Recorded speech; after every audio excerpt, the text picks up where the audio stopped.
I came out here to photograph the Milky Way over a shipwreck from 1903, but it didn't go to plan. Crabs, swarming insects and a rising tide in the dark made it far harder than I expected. I'm just taking 13-second shots.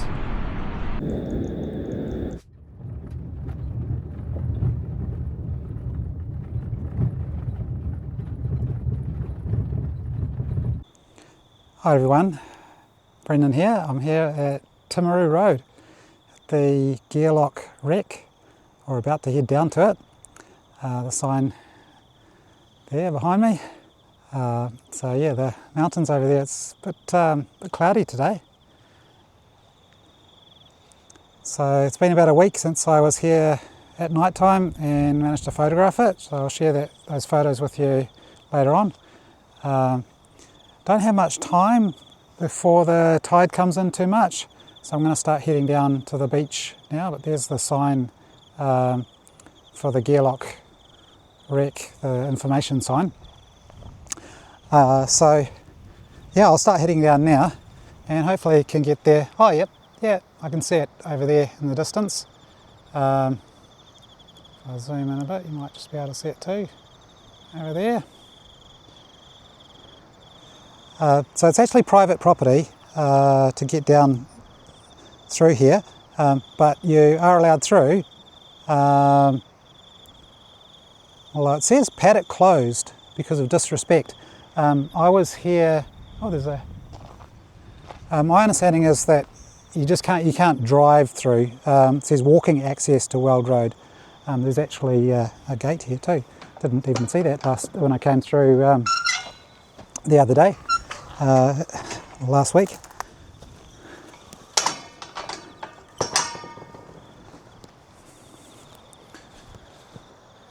So yeah, you just park your car there and walk on down. It's about a 5-minute walk to the beach. So I've got my backpack and my camera gear. I know that I'll be able to get any great photos today. It's a little bit cloudy. But yeah, I just wanted to come down really and check out the wreck in the daytime and just add a bit more context to the photos and show you what it looks like in the daytime as well. Because yeah, when I came down here last week at night, it was the first time for me to come down here,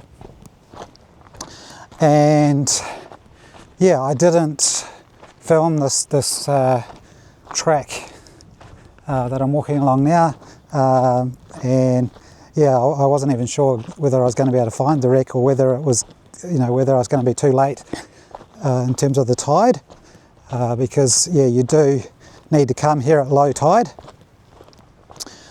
So yeah, doesn't need to be a dead low tide, but yeah, you want it to be not much more than 1 metre high. So at the moment it's getting close to, I think we're about 0.8 and it's coming in. So I don't have a huge amount of time, but it's enough time to get out to it and to yeah, just show you what it's like in the daylight. There you go, there's the river there. But the problem is though, yeah, if you come down to Weld Road and try to get across, it might be a little bit tricky getting across that stream there. So if you do want to come to see the wreck, I think you're better off coming to Timaru Road here. There it is there, sticking up. The wreck is gradually disintegrating. It's surprising really that it's still there at all after all this time. You can see New Plymouth behind us, north of here. There's the chimney and Paratutu Rock up way off in the distance. Funny story too, when I came here last time, you'll see in the video that I'm wearing a bug net. Well, I made a rookie mistake. I didn't put the bug net on before I got out of the car. I opened the car door without the bug net on, and as soon as I opened the car door, I got swarmed by probably about 100 midges, I tried a couple of times to get them out of the, like I put the bug net over my head, tried to get but it ended up having bugs inside the net. I couldn't get rid of them the whole, I tried, and took the net off, gave it a shake and put it back on again, but no matter how hard I tried, there was about half a dozen inside the net the whole night. Fortunately they don't bite, so it wasn't the end of the world, but yeah, a bit of a rookie mistake that was. So yeah, summertime, there was no wind that night too, so so far it's pretty good. But yeah, if you turn a head torch on or light on in the summertime, those midges, they just swarm it and swarm you. So here's the wreck. Here it is. Don't know if they're here now. They might be. Oh, there was a big crab on the... I don't really like crabs. There was a big crab that scurried inside the wreck.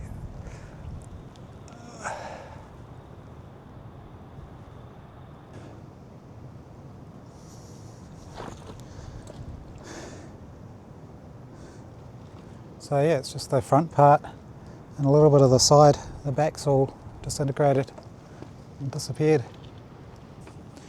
So yeah, the mountains just over there, those are the ranges,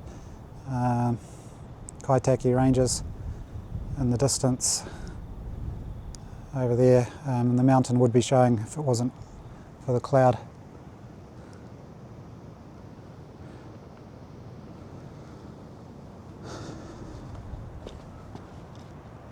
There's a little bit of colour on the sunset.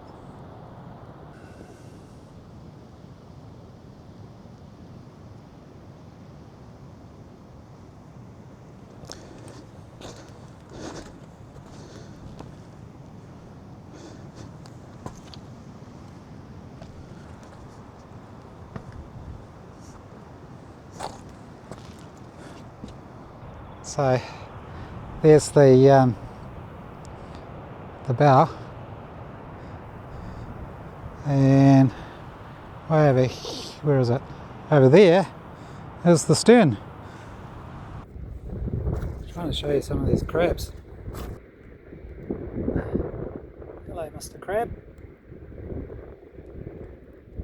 And there's the back of the wreck there. The front's way over there.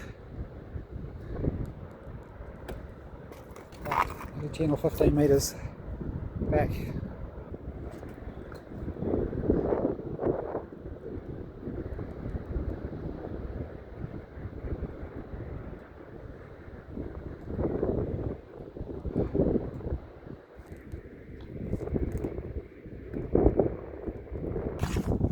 So if you don't like crabs, don't come here. Hi everyone, here at the Gairloch wreck. Do you like my bug mask? Down at the beach, and yeah, again, bugs everywhere, summertime in New Zealand, and this summer's been really bad for bugs. But anyway, this is working, even if I look ridiculous. Over there, the Gairloch wreck, and behind that is the mountain.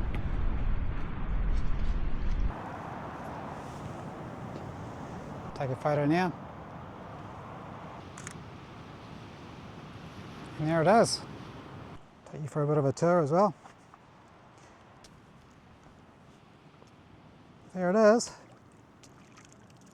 There's a few fish around in there. So I'm just taking 13-second shots, and got the Milky Way lined up behind it. Oh, we can start to see the moon coming. There's a glow from the moon.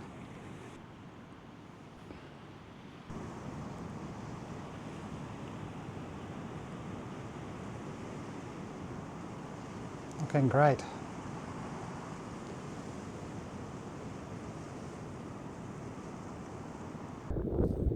So is just on the walk back to the car from the beach. Hello, Mr. Cow. Or Mrs. Ms.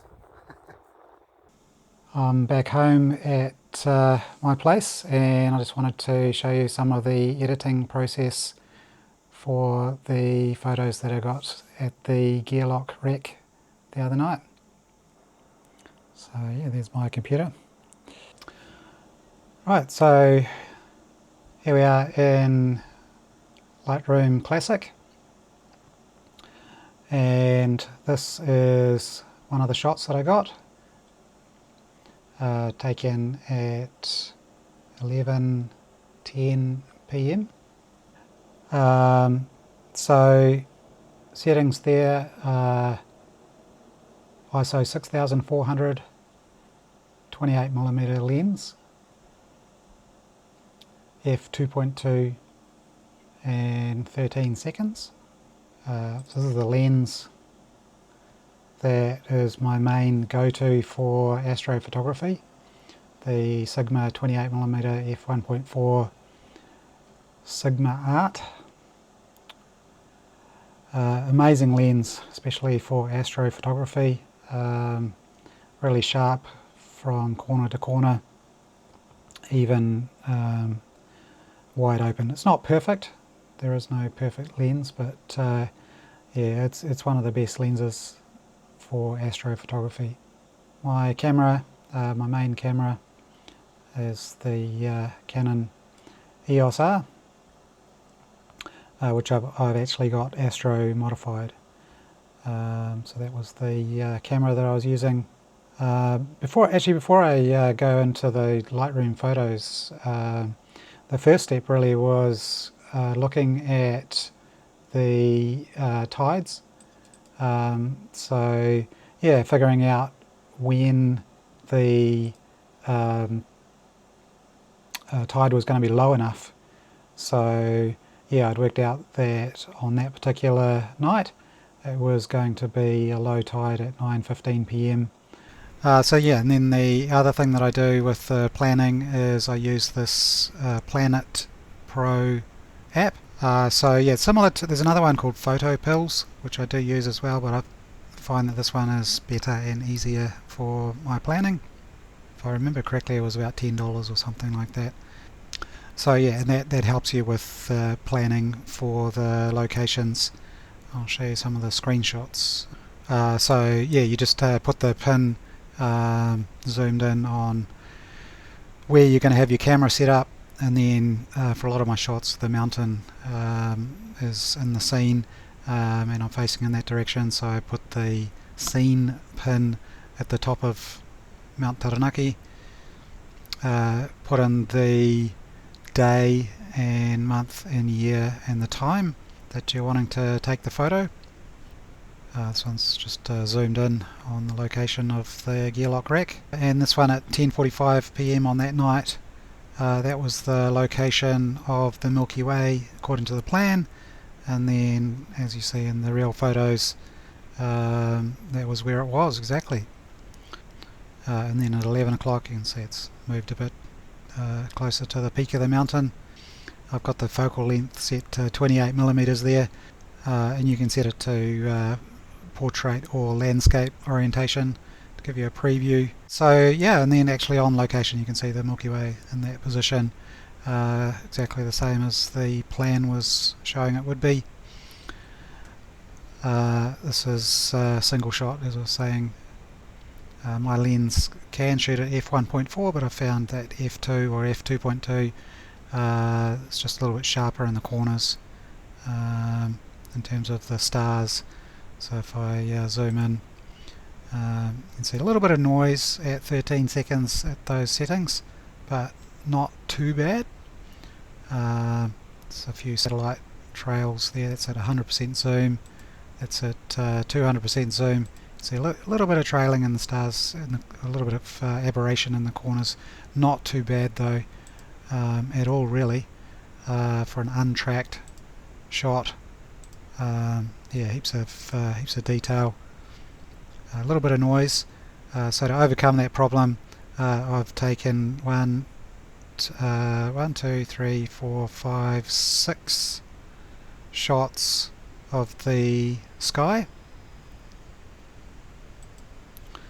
all at the same settings and focused on the stars, and then I have with the plan to stack those.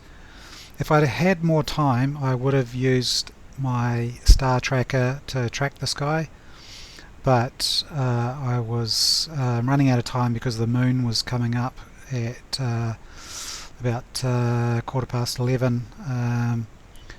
So yeah, I was rushing to get everything done before the moon came up.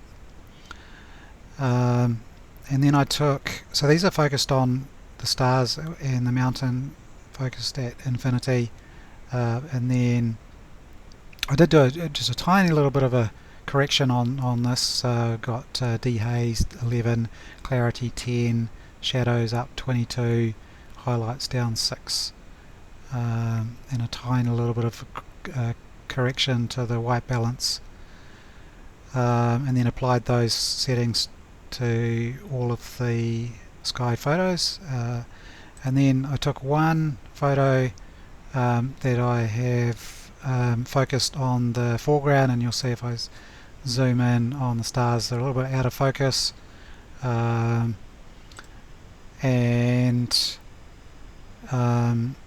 so I had it focused on the wreck there, and then I have used denoise, Lightroom's AI denoise,